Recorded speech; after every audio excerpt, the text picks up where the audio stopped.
Dirt Trax is sponsored by Can-Am, the ride says it all. Polaris, the world leader in off-road innovation. And by Yamaha, conquer outdoors. Well, it's pretty much the end of another Dirt Trax season, and we needed to blow off some steam. Luke and I do a lot of different things during the year, a lot of different obligations and places we have to go, places we have to be, which is totally cool, and we enjoy all of them. But every once in a while, we just want to go somewhere that we want to go and do something that we want to do, and this was the trip to be able to do that. So believe it or not, there's actually a legitimate sand dune in reasonable driving distance from where we live in Ontario, Canada. And AJ and I love riding ATVs and side-by-sides in the sand. We don't get to do it very often, but we really enjoy doing it. So we thought, you know what? We got some vehicles that fit really well with riding in the sand, and this sand dune is in driving distance. Let's just take a break and go on a road trip and check it out. So the vehicles we took on this trip were a Polaris RZR 1000S, brand new vehicle, and the Polaris RZR Turbo. We wanted to go to the dunes, we wanted to ride fast, we wanted to not be held back by the horsepower limiting sand that we were going to be riding in. So we took the two biggest rigs that we had kicking around. I mean, that was just plain and simple. We know the Polarises ride good, they jump good, they've got good power, and the new Turbo, I mean, it's insane. So why wouldn't we take these?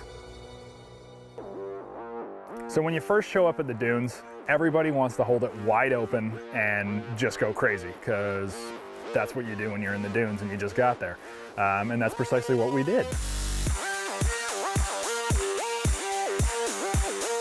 We managed to find a few tight berms, kind of smaller areas where there was some blown in crevices in the sand. And then we also, of course, found the great big, huge, dune walls that everybody thinks of when you say sand dune.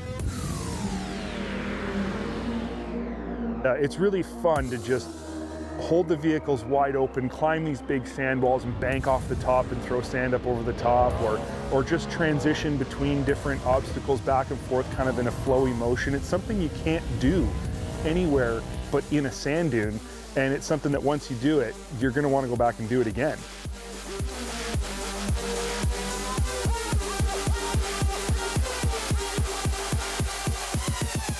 So when we first started off, I was in the XP Turbo. I mean, that thing is absolutely insane with that horsepower. And even in the sand, without paddles, just with the stock tires on it, it still felt great. Driving into these like 6, 8, 10, 12 foot tall sand walls and just blowing them up with the rear tires and railing through. That vehicle is so stable. The suspension is amazing. The power steering is just right where you want it. But the cool part in sand is that at that point where you think I could use just a little bit more power, you've got a whole lot on tap. After we kind of traversed the dunes and got a feel for the area that we were in, we switched vehicles. AJ and I had agreed that we would switch up throughout the course of the day so we could both develop honest and realistic opinions of both vehicles. And after we switched, we managed to find these cool kind of snaky paths through some trees with big sand berms. It was a unique spot. I've never seen anything like that in a sand dune area before.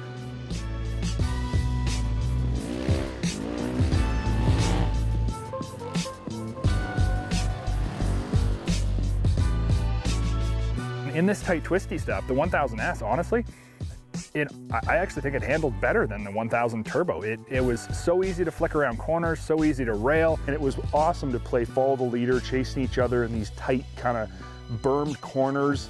And again, this was a perfect example, a perfect spot to ride the S. Of course, I switched with AJ so he could have the S, and he looked like a hero there. And we could find these cool little tree wells, which I can only compare to being on a snowmobile in the wintertime when you find a tree well at high altitude with deep powder. It had been literally just railed out around this tree, and it dropped down probably 3 feet. And so I jumped in there, and I'm doing these cool berm hooks and just railing around and around and around. It was kind of silly, but I thought it was fun. And then all of a sudden, I'm just like washing the rear end out and getting these huge epic power slides. And before you know it, I ended up going a little overboard, got a little too sideways, and literally the vehicle just kind of tipped on its side.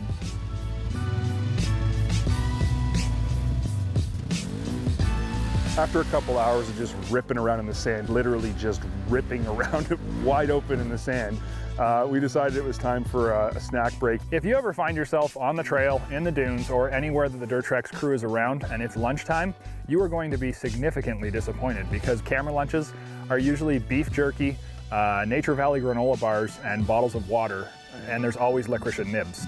This feels awkward. This feels very intensely sort of, I don't know, you're in my space. So we found a little spot inside the trees and shut her down for a few minutes. It's like a social moment, okay? But you know, at the end of the day, AJ and I, we're Lesters, and more than that, we're brothers. So Lesters like to jump stuff and brothers like to compete. So we both decided the next step of this journey had to be finding some place to launch these things as big as possible. Dirt Trax is sponsored by Princess Auto, a unique world of equipment, tools, and more. We always go out and search for smart jumps in areas that make sense, and every once in a while, you don't have the perfect lip, you don't have the perfect setup, there's not the perfect downslope, and you might need to go shape something up. We didn't have any shovels, we didn't have anything to use as a shovel, so you turn a 27 and 28 inch rear tire into a shovel.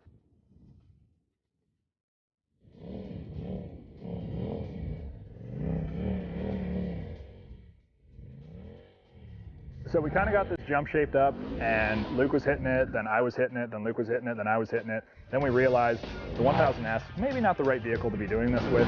It works great, but we were starting to go bigger and bigger.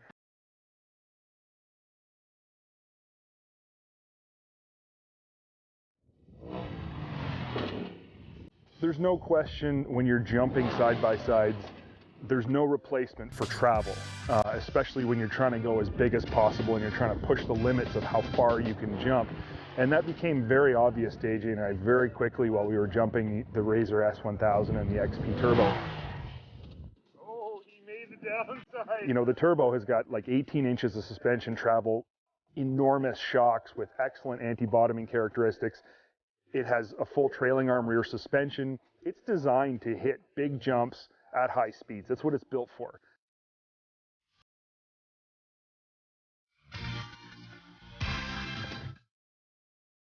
We started marking out our distances, like, oh, hey, you jump to here. So then, you know, Luke jumps in and he goes and hits it, and he's like, okay, well, I mark his landing, and, you know, it was like 5 feet past mine, and it became a bit of a competition pretty quick.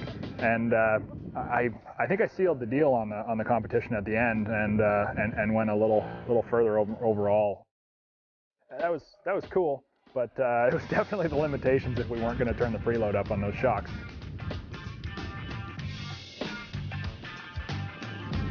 89 feet.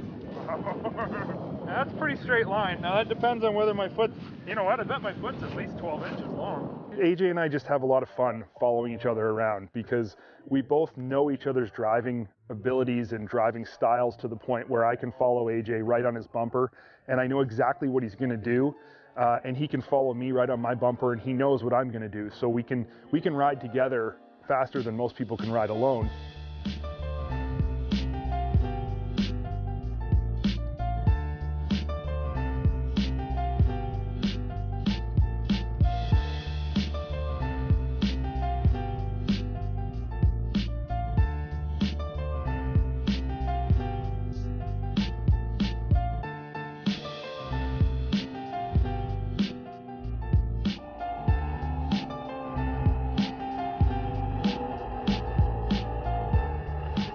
One of the unique things about this area, besides the fact that it's a whole bunch of sand in the midst of an area that doesn't have any sand, is that it has nice hard-packed flat surfaces down in the center of the, I guess it would be the separation between the small dunes and the big dunes.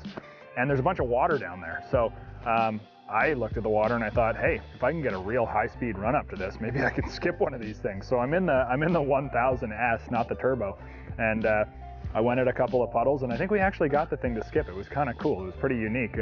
They look like they're really, really shallow puddles, but they actually drop down a couple of feet. So that was fun. We had fun doing that. At one point during our sort of free-for-all time out there, I found this long stretch of deep whoops in the sand, and they were probably 1.5 feet deep, and that's what a turbo is for. At the time I was driving the turbo, and that's what the 18 inches of travel of that vehicle are really good for. It's meant to be a high-speed desert running kind of vehicle, and that's where whoops form. So I thought we'd do a couple passes and just see the difference between the S and the XP in that environment. And after one pass, AJ said the XP does this and the S can't.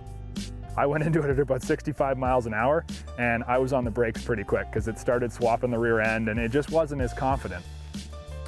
After that, I went over and found this smaller whoop section that wasn't the hard-packed, really deep, super rutted whoops. It was smaller, sandier whoops, but they were still really giving the suspension a good workout, and that's where the 1000S shines. So as Luke and I are ripping around on the side of this one hill through all these trees, I noticed off to the one side there's this lake, which is next to one of the Great Lakes. So that's unique in itself. But another unique thing is that this lake, which you would think would only be maybe inches deep, has a mid-sized pickup truck stuck with like water in the rear doors of the truck. So we thought, the good Samaritans that we are, we would use our Polaris razors to help pull out his pickup truck, and sure enough, we, after a few tries and broken toe straps, got him out. He was very thankful, and we went on our way.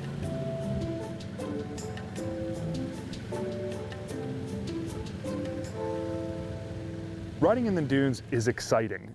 It's entertaining. It really engrosses you in what you're doing, and you get really kind of immersed in it. But it's also something that kind of just mellows you out while you're doing it too, because you can drive so fast and there's just so much flow going on back and forth up and down the sides of the dunes. It's really kind of a surreal experience when you're out there and you're in the middle of an area like that.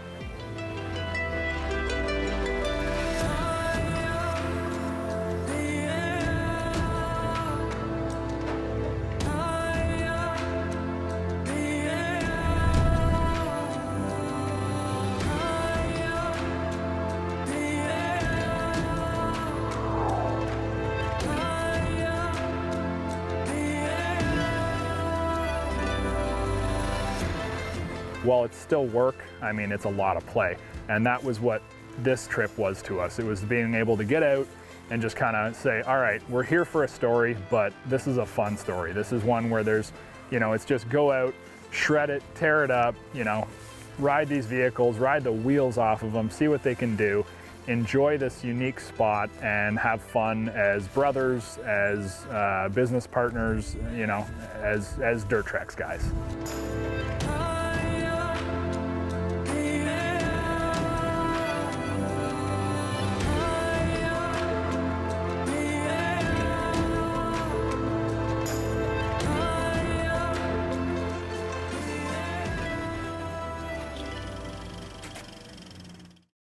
Dirt Trax is sponsored by Eastern Ontario Trails Alliance. Your backyard just got bigger. Many of the builds here on Dirt Trax are large scale and totally custom. And you might think to yourself, I'm never going to go that far with a build. So today, instead of breaking the bank, I'm going to add a few more useful products to our RZR 1000S. One of the most transformational products we've used in the past is person-to-person communication. I don't mean transformational in the way of performance, but connection inside the cab. And the Uclear HBC 100 Plus is a good answer for those looking to go wireless, but still enjoy all the benefits of radio comms. When you're riding in a group, it's always important to be seen, and headlights and taillights do an okay job of that, but there's many times where a more visible form of identification can be invaluable. This 4-foot Quake LED whip light is a good answer to our visibility problem. It's hardwired to the vehicle's 12-volt system and is quick release in design. This is the RGB version and has user-selectable buttons to change color and sequence, allowing you to be easily identified even if others have the same colored light. With a 50,000-hour lifespan, you can be safe and seen for years to come. Cargo is always a top priority when you're riding off-road, and most of the times we show you really cool, usable hard cases, but sometimes they're not feasible, both due to your budget and usability. A dry compression bag can be worth its weight in gold should rain come in, or even if you have a deep water crossing. And so something like this Oxford T50 roll bag can be a lifesaver, literally. Offering 50 liters or 13.2 gallons of waterproof cargo storage, it's a great option for tying down your ride, and with grab handles and a shoulder strap, it's much easier to take with you than most hard cases. When doing a small build or adding functional accessories, never forget the reason we do all of this is for recreation, and there's always a little bit of room to increase your fun factor. And a stereo system will do just that. I like the MTX Audio MudSys 41 and 46 because they answer the issue of fitment. They tailor fit to your roll cage because they are adjustable in width and boast features like an all-weather design, 280 watts of power, 4 6.5-inch coaxial speakers, and Bluetooth connectivity. The centrally located control panel is easy to use when riding, and this kit even comes complete with an LED dome light and overhead cargo nets. The products that I installed today are representative of parts that you could put on your side-by-side to add safety, security, and fun. Because we know when you're out on the trail, it's never wrong to be prepared. Dirt Trax is sponsored by Algoma, that real. Closed captioning of Dirt Trax is sponsored by Triton Trailer, built for adventure.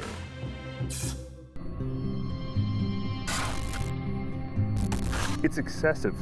It's intimidating. It demands and requires respect.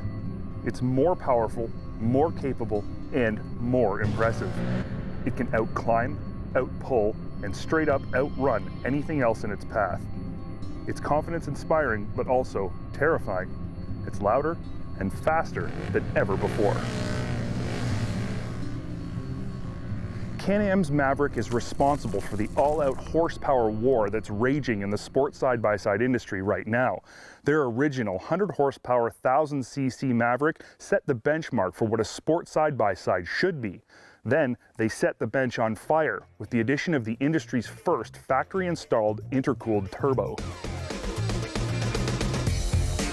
In 2016, Can-Am has taken the Maverick Turbo one step further by adding an additional 10 horsepower for a total of 131 ponies. This, along with the addition of an XRS Turbo model that features a list of upgrades we've never seen included from the factory, has set a new standard for what a factory performance side-by-side could be. What's most important though is how the Maverick performs in the real world and how we think it stacks up against a growing list of competitive models. First of all, this Maverick is the first two-seat model we've tested with the new TTA rear suspension. I'm going to just be straight with you. I didn't like the old TTA rear end on the original Maverick. It was based on solid theories and engineering, but when the rubber hit the road, or more specifically the bumps, it just didn't work as well as the competition's trailing arms or even lower end models' AA arms. This rear suspension is a completely new design that Can-Am continues to call the TTA, but describes as a compact version of a 5-link. It looks and sounds complicated, but what's most important is that it actually works. At 16 inches, the XRS's TTA rear suspension is slightly down on travel compared to most other pure sport side-by-sides. But combined with its expertly tuned Fox Podium 2.5 shocks that include anti-bottoming cups, the new TTA rear end feels like it has more travel than it actually does. As a complete suspension package, the Maverick's AA arms up front and new TTA in the rear are adequate. But the truth is, they're not putting their competition to shame in any way. Blasting fire roads or running trails at high speed is great, but when the bumps get really big, the limitations of the Maverick are not hard to find.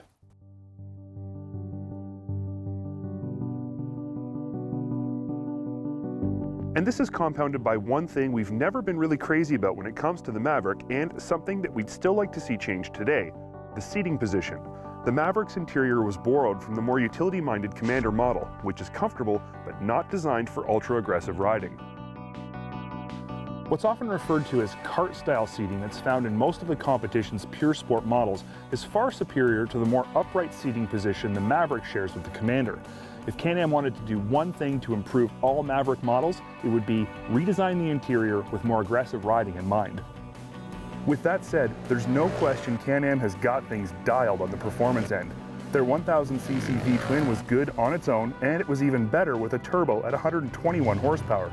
But throw in an additional 10 ponies and things get crazy. Can-Am has clutched the turbo to be happiest in the 6,000 to 8,000 RPM zone. Jamming the throttle to the floor at any speed will result in a lightning-fast rise of RPM to about the 6 grand mark before the Kevlar really gets pinched hard by the clutches. The big twin still feels plenty stout before the boost hits, but there's a very noticeable surge of horsepower as the RPMs climb above that 6 grand mark.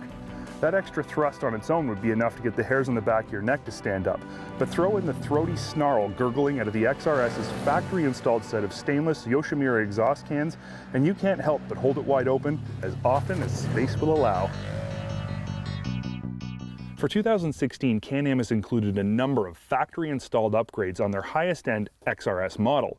This genuine stainless steel Yoshimura exhaust system is just one of them.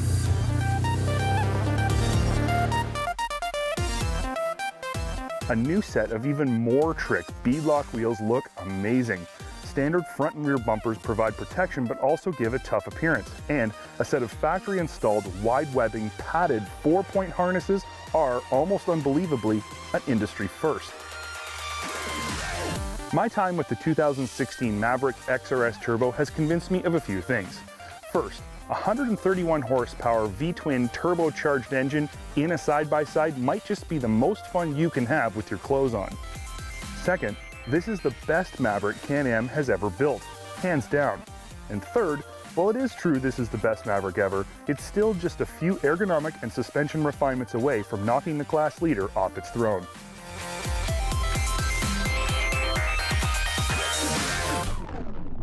Dirt Trax Television has been sponsored by Polaris, the world leader in off-road innovation.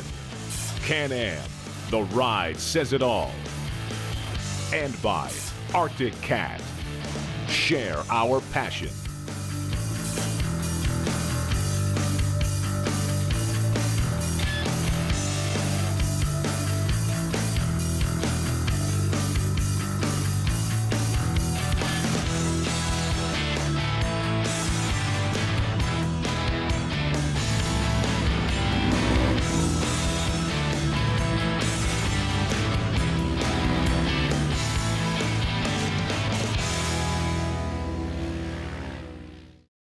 If you like this video, click the link and subscribe to Dirt Trax's YouTube page where we're updating all kinds of fresh stuff like you've just seen.